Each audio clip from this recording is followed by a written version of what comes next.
Hello friends, ಎಲ್ರಿಗೂ ನಮಸ್ಕಾರ. ನನ್ನ ಹೆಸರು ಕೃಷ್ಣಮೂರ್ತಿ ಡಿಸಿ ಅಂತ ಹೇಳ್ಬಿಟ್ಟು.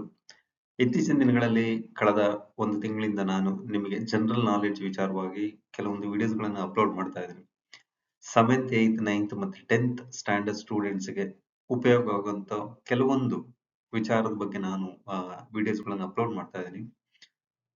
ಇವತ್ತಿನ ಒಂದು ಕ್ವಶನ್ ಬಂದ್ಬಿಟ್ಟು ನೋಡೋದಾದ್ರೆ, 1 ಕಿಲೋಮೀಟರ್ಗೆ ಎಷ್ಟು ಮೀಟರ್ ಇರುತ್ತದೆ?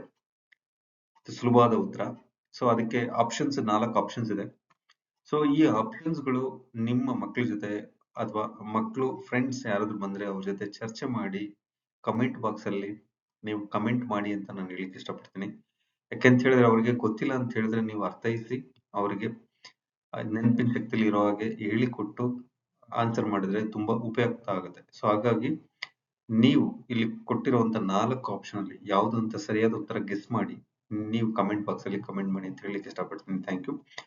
ಮೊದಲನೇ ಆಪ್ಷನ್ ಬಂದು 100 ಮೀಟರ್, ಮತ್ತೆ ಎರಡನೇ ಆಪ್ಷನ್ ಬಂದು 500 ಮೀಟರ್, ಮೂರನೇ ಆಪ್ಷನ್ ಬಂದು 1000 ಮೀಟರ್, ನಾಲ್ಕನೇ ಆಪ್ಷನ್ 1500 ಮೀಟರ್. ಸೊ ಇದು 4ರಲ್ಲಿ ಒಂದು ಸರಿಯಾದ ಉತ್ತರ ಇರುತ್ತದೆ. ಸೊ ಒಂದು ಸರಿಯಾದ ಉತ್ತರ ಯಾವುದು ಅಂತ ನೀವು ಕಮೆಂಟ್ ಬಾಕ್ಸ್ ಅಲ್ಲಿ ಅಪ್ಡೇಟ್ ಮಾಡಬೇಕು.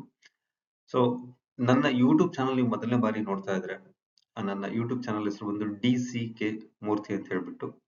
ಸಬ್ಸ್ಕ್ರೈಬ್ ಮಾಡ್ಕೊಳ್ಳಿ, ಬೆಲ್ ಐಕಾನ್ ಪ್ರೆಸ್ ಮಾಡಿ, ಶೇರ್ ಮಾಡಿ, ಕಮೆಂಟ್ ಮಾಡಿ, ಮತ್ತೆ ನಿಮ್ಮ ಸ್ನೇಹಿತರಿಗೂ ಕೂಡ ಈ ವಿಚಾರದ ಬಗ್ಗೆ ತಿಳಿಸಿ ಅಂತ ಹೇಳ್ತಾ ನಾನು ಇವತ್ತಿನ ವಿಡಿಯೋ ಮುಗಿಸ್ತಾ ಇದ್ದೀನಿ. Thank you very much.